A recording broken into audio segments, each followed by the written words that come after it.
The DeLorean Motor Company went bankrupt just 2 years after production began. How did a car, symbolizing the future as a time machine, become a relic of the past? The immense public funds poured in by the Northern Irish government, approximately £70 million, vanished into thin air. Behind it lay the audacious ambitions of its CEO. But what was the cost? This failure had structural causes that echo even today: financial mismanagement, political agendas, and the overconfidence of a charismatic leader.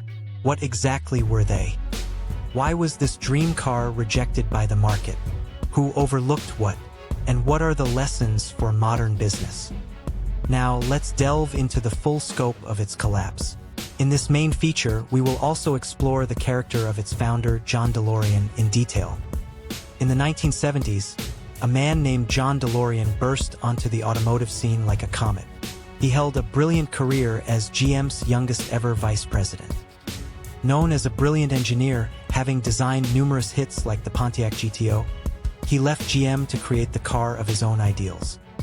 His dream was to produce an ethical sports car, combining safety, durability, and moral responsibility. It was a direct challenge to existing manufacturers. In 1975, he founded the DeLorean Motor Company, or DMC. Many investors were captivated by his charisma and vision. And so, the DMC-12 was born. It boasted a futuristic design drawn by the renowned Italian designer, Giorgetto Giugiaro. Its standout features were an unpainted stainless steel body and gull-wing doors that opened like a plane. At the time, its novelty was unparalleled. The car was described as a sci-fi movie on wheels. Many eagerly awaited its arrival, sensing the dawn of a new future. Especially in the American market, its innovative design was enthusiastically received, and reservations flooded in. DeLorean's dream was on the verge of becoming reality.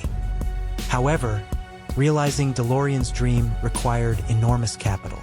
The savior came in the form of the British government, specifically the Northern Ireland Development Agency. At the time, Northern Ireland was plagued by high unemployment and conflict. The establishment of DeLorean's factory was seen as a godsend. To create jobs, the government provided an exceptional sum of around £70 million in public funds. DeLorean constructed a large-scale factory on the outskirts of Belfast. In 1981, production of the DMC-12 finally began. The factory employed thousands of local residents, igniting a spark of hope in the regional economy.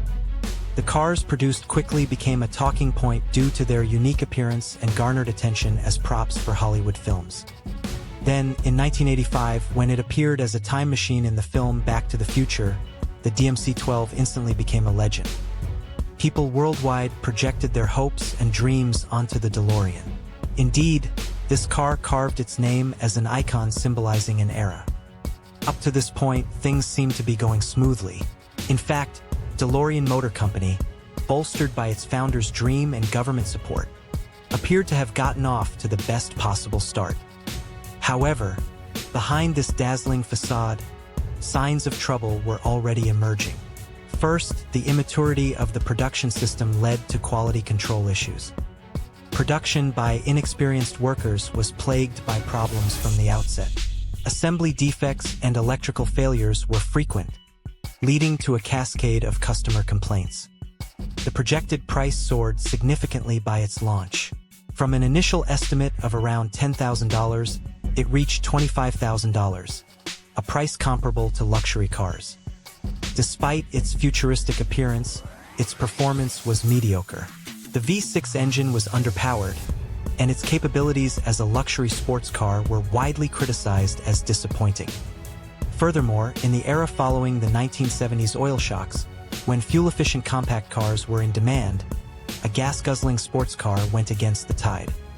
John DeLorean's own autocratic style was also a problem. Rumors constantly circulated that he was diverting funds for personal use, casting a shadow of financial opacity over the company. Sales fell far below initial projections, and the production lines became clogged with excessive inventory. The factory was forced into a situation where it had no choice but to cease operations. But here, A trap no one noticed had opened its jaws. The Northern Irish government, burdened with the political mission of creating employment through DeLorean Motor Company, found it difficult to withdraw easily. With vast public funds already invested, the sunk cost fallacy, or Concorde effect, shackled the government's decision-making. John DeLorean's charisma also became an obstacle to stopping his failure. Few dared to challenge his vision, leading to groupthink. Executives might have been aware of DeLorean's personal expenditures and opaque financial dealings. However, they could not oppose his power. The financial situation worsened steadily, and new fundraising became urgent for the company's survival. However, legitimate avenues were already closed. Backed into a corner, John DeLorean finally resorted to illegal means. He plotted to obtain funds through drug trafficking. This became the decisive trigger that sealed the fate of DeLorean Motor Company, and with it, all dreams shattered. On October 19, 1982, John DeLorean was arrested on charges of drug trafficking following an FBI sting operation. This news rocked the world. The arrest of the founder, the very face of the company, completely destroyed DeLorean Motor Company's credibility. Investors pulled their funds. The Northern Irish government also deemed further support impossible. The factory was immediately closed, and thousands of employees lost their jobs.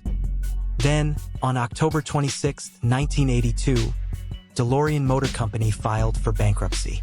This was just 7 years after its founding, and 2 years after production began.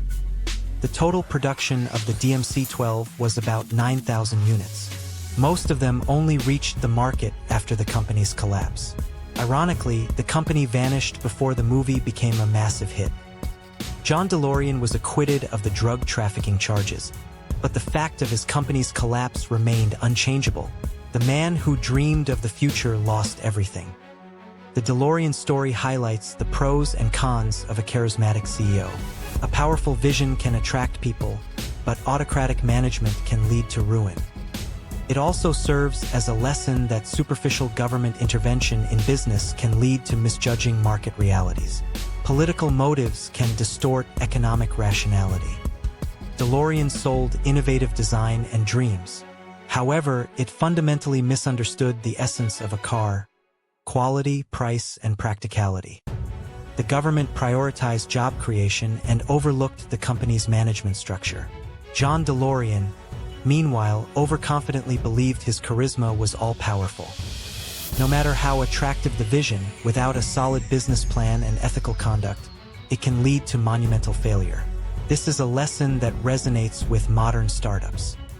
Those who understand this failure will learn the balance between dreams and reality, making wiser decisions. If you found this video insightful, please subscribe and hit the like button. We introduce a new history of failure every day.